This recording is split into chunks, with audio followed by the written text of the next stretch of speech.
Right now, you probably have a secret. Maybe it's something you've never told your parents. Maybe it's a mistake only you remember. Or maybe it's something hidden behind a password that nobody else will ever see. But for almost all of human history, keeping a secret like that would have been nearly impossible because your entire world was only about 30 people. The same faces every morning, the same voices every night, the same people watching you grow up, fall in love, argue, laugh, and lie. Today, if something goes wrong, you can move to another city, delete your account, change your job, disappear into a crowd. Your ancestors couldn't. For nearly 300,000 years, there were no strangers, only the tribe. So, could ancient humans actually keep secrets? Or is privacy something humans invented only yesterday? Most people imagine the Stone Age as a world of endless forests where people spent most of their lives alone. But that's almost the opposite of what anthropologists have found. Hunter-gatherers usually lived in small bands of around 20 to 50 people. That doesn't sound crowded until you realize something.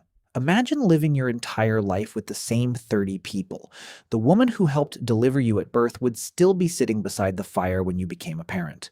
The hunter who taught you how to throw a spear would still know every scar on your body, every success, every failure, every strange decision happened in front of the same audience. There was nowhere to hide. And that's where the first surprise appears. You might think ancient humans survived because they were stronger, or faster, or better hunters. But many anthropologists now believe one of the most important survival skills wasn't hunting at all. It was managing your reputation. Think about that. If you were known as selfish, people remembered. If you refused to share food, people remembered. If you lied once, people remembered that too. Your reputation could follow you for decades, because nobody ever left. But here's where everything gets even stranger.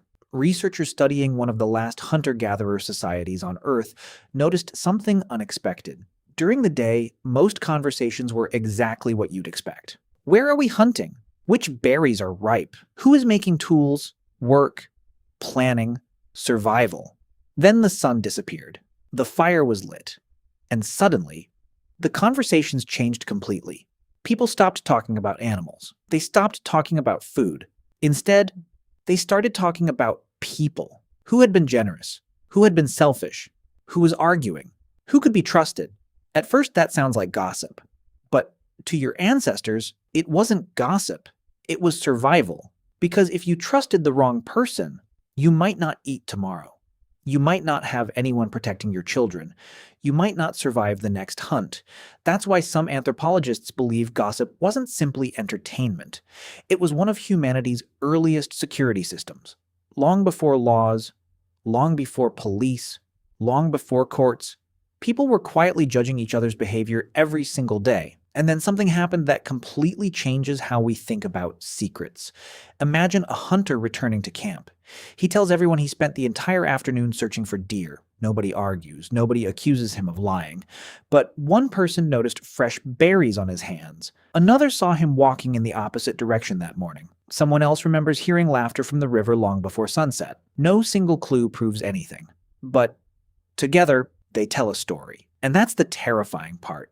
Ancient humans didn't need cameras. They had something much more powerful. People who had known you your entire life. The more anthropologists studied hunter-gatherer societies, the stranger the picture became. Secrets weren't impossible, but they had an expiration date. Take relationships, for example. Today, two people can exchange thousands of messages without anyone noticing. 50,000 years ago, there were no phones, no private houses, no separate bedrooms. Most daily life happened in the open. People gathered food together, cooked together, raised children together. Even evenings were spent around the same fire. If two people suddenly started spending more time together, everyone noticed. Not because people were spying, because there was almost nothing else to notice. In a world of only 30 people, even tiny changes stood out. And that's where another surprising discovery appears. Evolutionary psychologist Robin Dunbar proposed that language didn't evolve only to organize hunts or warn about predators. It also evolved to exchange social information. Who could be trusted? Who had broken a promise? Who shared food? Who didn't? Dunbar argued that gossip became the human version of grooming. Chimpanzees build friendships by picking insects out of each other's fur. Humans build friendships by talking. That sounds almost ridiculous until you realize how much of your own conversations are about other people. Think about your last conversation with a friend. Chances are you didn't spend most of it discussing the weather or mathematics. You talked about people, who got married, who quit their job, who said something strange, who can be trusted. Your ancestors were doing exactly the same thing, only for them, those conversations could decide who survived. But here's the biggest misconception. People often think gossip existed because humans enjoy drama. Anthropologists think the opposite may be true. Gossip survived because it helped honest people find one another. Imagine someone who constantly stole food or refused to help during a hunt. Nobody needed a courtroom, nobody needed written laws. Stories traveled faster than punishment. Eventually, fewer people trusted that person. Fewer people shared food. Fewer people wanted them beside their families. The punishment wasn't prison, it was a damaged reputation. And in a world where cooperation meant survival, that could be even worse. Now think about your own life. Why does criticism hurt so much? Why does embarrassment make your heart race? Why can one negative comment stay in your mind for years? Because your brain still thinks reputation is survival. For hundreds of thousands of years, it was. But then humanity built something completely new. Cities. For the first time, people could live beside thousands of strangers. You no longer knew everyone's parents, or their history, or what they did yesterday. Something extraordinary had appeared. Anonymity. Civilization didn't just invent roads, or writing, or money. It accidentally invented privacy. For the first time in human history, a person could disappear into a crowd. They could reinvent themselves, leave their past behind, keep parts of their life hidden, something your ancestors could rarely do. So, could ancient humans keep secrets? Yes, for a while. But secrets were fragile, not because people were naturally suspicious, but because trust was too valuable to ignore. In a tribe, everyone was connected. Every action created a ripple. Every lie changed how people saw you. Every choice became part of your reputation.